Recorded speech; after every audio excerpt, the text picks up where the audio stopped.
क्या आप सोना खरीदने के लिए ज्वेलरी शॉप जाने की ज़रूरत खत्म हो जाएगी? और क्या अब आप स्टॉक मार्केट में ट्रेडिंग की तरह ही गोल्ड को बाय और सेल कर पाएंगे? और क्या ये नया इलेक्ट्रॉनिक गोल्ड रिसीट यानी कि EGR गोल्ड ETF से भी बेहतर है? तो आज के इस वीडियो में हम EGR की डिटेल स्टडी करेंगे।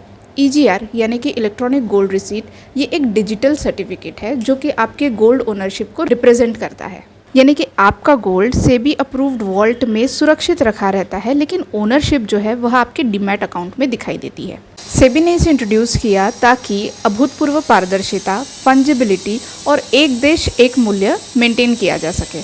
जब कोई सर्टिफाइड गोल्ड वॉल्ट में जमा होता है तो उसके अगेंस्ट EGR बनाई जाती है और इसके बाद ही इन्वेस्टर्स जो है इसे NSE या BSE पर बाय या सेल कर सकते हैं। तो अब ये सब होता कैसे है? Standard purity physical gold SEBI registered vault में डिपॉजिट होता है।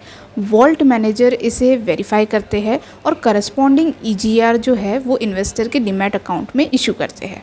तो जब ये आपके डीमैट अकाउंट में लिस्ट हो जाता है तब बड़े ही आसानी से इन्वेस्टर्स इसे NSE या BSE पर बाय और सेल कर सकते हैं, जैसे हम रेगुलर शेयर्स बाय और सेल करते हैं। अब जब भी आप सेल करते हैं तो आपके पास ये एक बड़ा ही अमेजिंग सा ऑप्शन भी रहेगा कि आप इसे सेल कर सकते हैं फिजिकल गोल्ड बार में। तो जब भी आप अपनी रिसीट सरेंडर करेंगे तो आपका फिजिकल गोल्ड वॉल्ट से रिलीज़ हो जाएगा और आपको मिल जाएगा, और जो आपका EGR है वो कैंसिल हो जाएगा। या फिर आप इसे NSE और BSE पर डायरेक्ट सेल भी कर सकते हैं, जैसे हम ट्रेडिंग करते हैं। तो इस एंटायर इकोसिस्टम को सेबी योजना के अंतर्गत बनाया गया है। डिपॉजिटरीज CDSL और NSGL इसे गवर्न करेंगे। एक्रेडिटेड वॉल्ट मैनेजर्स और क्लियरिंग कॉरपोरेशंस रहेंगे।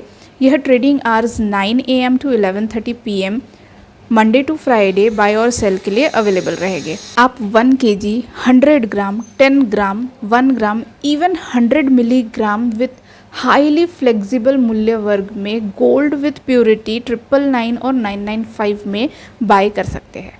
और जी हाँ, मज़ेदार बात बता दूँ, यहाँ आपको कोई मेकिंग चार्जेस नहीं देना है। अब सरकार और NSE ने इसे क्यों इंट्रोड्यूस किया? क्योंकि इंडिया में जो है गोल्ड मार्केट काफ़ी अनऑर्गेनाइज था। Purity issues, pricing difference, storage risk, ये काफ़ी कॉमन प्रॉब्लम्स है। तो EGR का यहाँ मेन पर्पस है transparency, safe investment, standard pricing और डिजिटल ट्रेडिंग। अब आप मुझे बताइए, आप दुकान जाकर अगर बोले कि मुझे 100 मिलीग्राम सोना दे दो, तो क्या वो आपको दे देगा? लेकिन यहाँ आप थोड़ा थोड़ा कर भी सोना खरीद सकते हैं, क्योंकि वैसे भी सोने के दाम आसमान छू गए हैं और मोदी जी ने भी कहा है कि सोना ना खरीदे।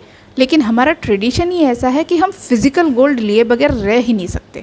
तो अब यहाँ आपके 2 फ़ायदे होते हैं। एक, आपकी गोल्ड में इन्वेस्टमेंट होती है, और दूसरा, जब आप चाहे जितना चाहे इसे फिजिकल गोल्ड में प्राप्त कर सकते हैं। EGR के मैं आपको कुछ फ़ायदे भी बता देती हूँ।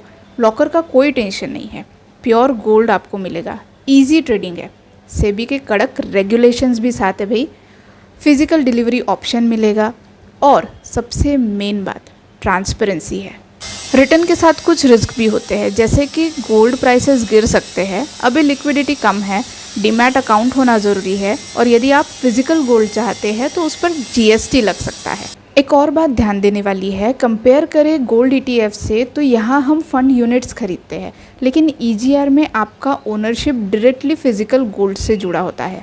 हालांकि ETF अभी ज़्यादा लिक्विड है, तो यदि आप लॉन्ग टर्म इन्वेस्टर है और आप फिजिकल गोल्ड बैकिंग भी चाहते हैं तो फ्यूचर में EGR जो है एक बहुत बड़ा इन्वेस्टमेंट ऑप्शन बन सकता है।